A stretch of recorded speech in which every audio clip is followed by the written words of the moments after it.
ओम शांति। क्या हो अगर हमारी आत्मा असल में बिल्कुल शुद्ध सोने की तरह हो?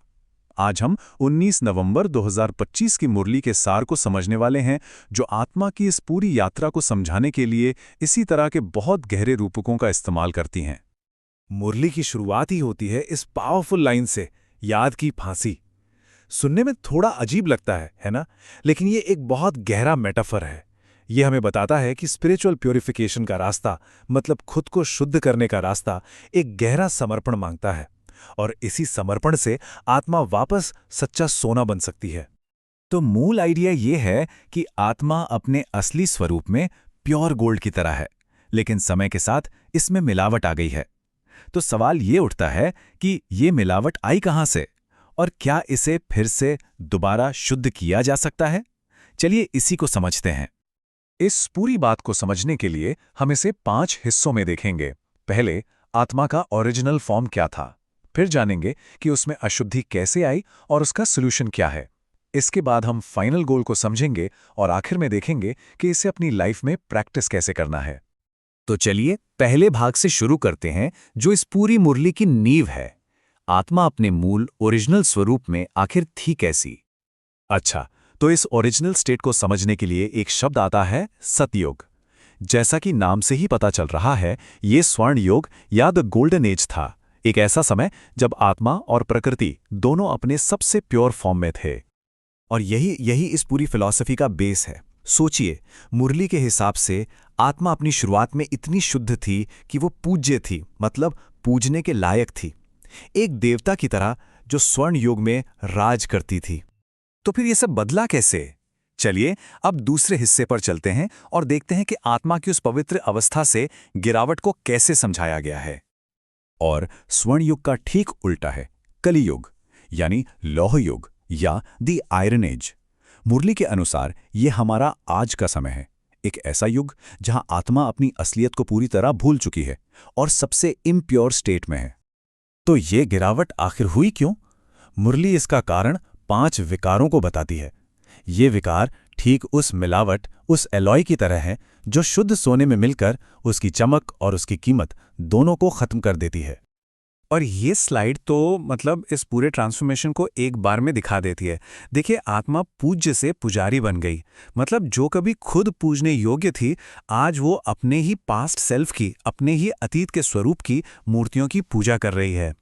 एक शासक से भक्त बनने तक का ये सफर है।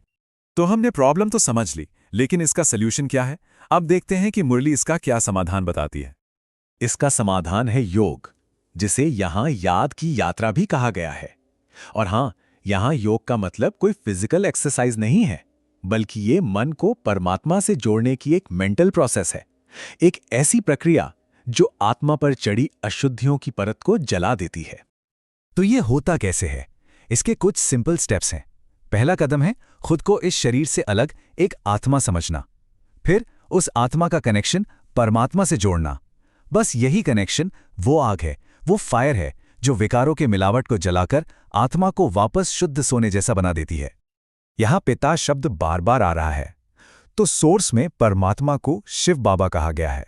वही इस ज्ञान के स्रोत हैं और खुद हमेशा पवित्र रहते हैं।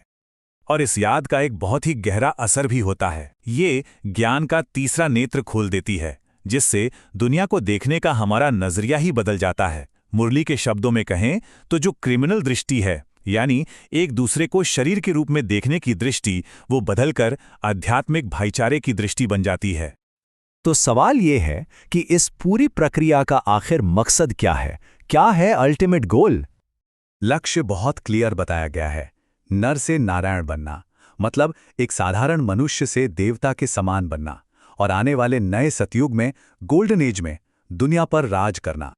और मुरली के हिसाब से ये ट्रांसफॉर्मेशन सिर्फ एक खास समय पर ही हो सकता है, जिसे संगम युग कहा जाता है। ये कलयुग के अंत और सतयुग की शुरुआत के बीच का एक छोटा सा बहुत महत्वपूर्ण समय है, जब परमात्मा खुद ये ज्ञान सिखाते हैं। और इस समय की इंपॉर्टेंस को समझाने के लिए 84 जन्मों के चक्र का जिक्र आता है। ये संख्या इस बात का सिंबल है कि आत्मा की एक बहुत लंबी यात्रा अब अपने आखिरी मोड़ पर है, और ये एक नई शुरुआत का एक बहुत रेयर मौका है। तो ये तो हुई सारी ज्ञान की बातें। अब सवाल है कि इसे अपनी एवरीडे लाइफ में, अपनी प्रैक्टिस में कैसे लाएं। मुरली के आखिर में ना हमेशा कुछ प्रैक्टिकल पॉइंट्स होते हैं जिन्हें धारणा कहते हैं। मतलब वो बातें जिन्हें हमें जीवन में अपनाना है। जैसे कि एकांत में बैठकर खुद से बात करना, याद की यात्रा से आत्मा पर लगी जंग हटाते रहना, मन में कोई डाउट या जेलसी नहीं आने देना और अपनी अंदरूनी खुशी को बनाए रखते हुए अपनी गुप्त सेवा करते रहना। फिर आता है एक खास वरदान या ब्लेसिंग। आज का वरदान देने की शक्ति पर फोकस करता है। बेगर टू प्रिंस का मतलब है वो आत्मा जो लेने की इच्छा से फ्री होकर सिर्फ देती है। असल में वही दुनिया की सबसे भाग्यशाली आत्मा बनती है। और आखिर में एक छोटा सा पावरफुल स्लोगन जो दिन भर याद रखने के लिए एक सूत्र है। आज का स्लोगन है कि हमेशा खुश रहने के लिए जीवन के हर सीन को, हर खेल को एक डिटैच्ड ऑब्जर्वर बनकर, एक साक्षी बनकर देखो। तो आत्मा को सोने जैसा शुद्ध बनाना, याद की आग में तपाना और एक साक्षी होकर जीवन को देखना, ये सारी बातें हमें एक बड़े सवाल पर लाकर छोड़ देती हैं। हमारे अपने पर्सनल ट्रांसफॉर्मेशन में याद, फोकस और डिटैचमेंट की क्या भूमिका है, और हम अपनी आत्मा के सोने पर चढ़ी मिलावट को कैसे साफ कर सकते हैं। ओम शांति।